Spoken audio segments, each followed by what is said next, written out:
This novella that I have here, The Pawnee Republican, is based on spam emails that I received over a number of years. So now I will read to you a selection.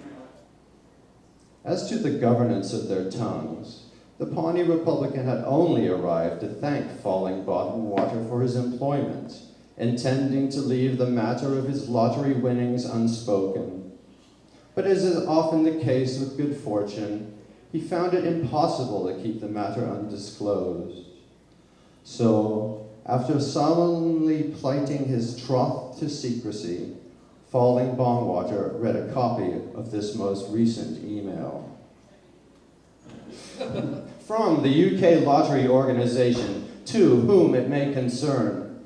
Beloved owner of this stately email address, be merry and joyful this day as the result of the UK Lottery online email address free ticket winning draws held in Bangkok, Thailand have just been released, and we are delighted to pronounce that your email address won you the sum of 4.6 million.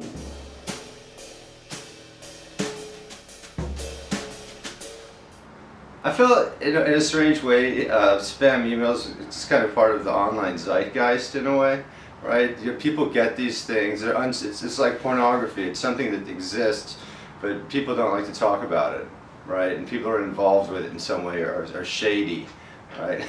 Because generally spam emails have to do with some kind of con or something. They're not giving out interesting information that's going to help you survive.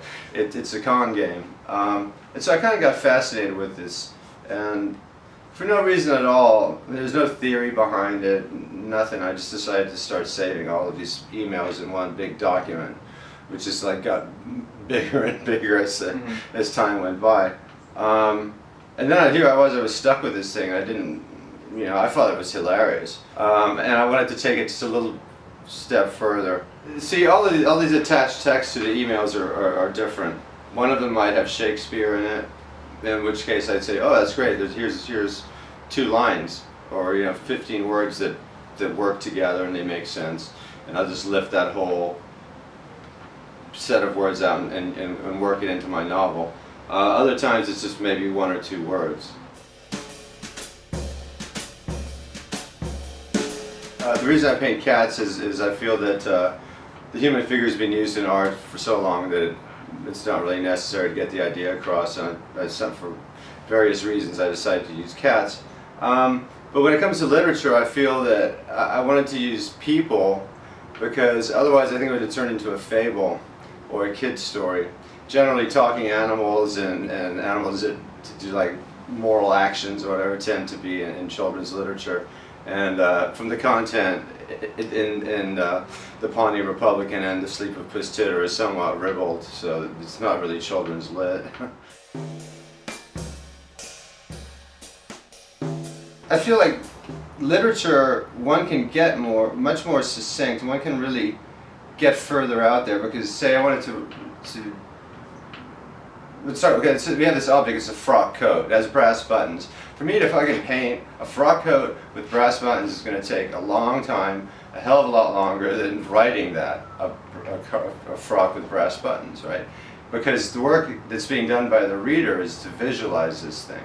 So I like being able to write and transfer, hey, it's your turn. You figure out what this thing looks like. What does Puss Titter look like? What kind of computer, where are they? And I like that sort of vagueness, that nebulousness that puts some of that work on the reader. So that's what I like about literature, is that I can express things that are going on in this cat's head. In the painting, all I can do really is just paint a cat's head.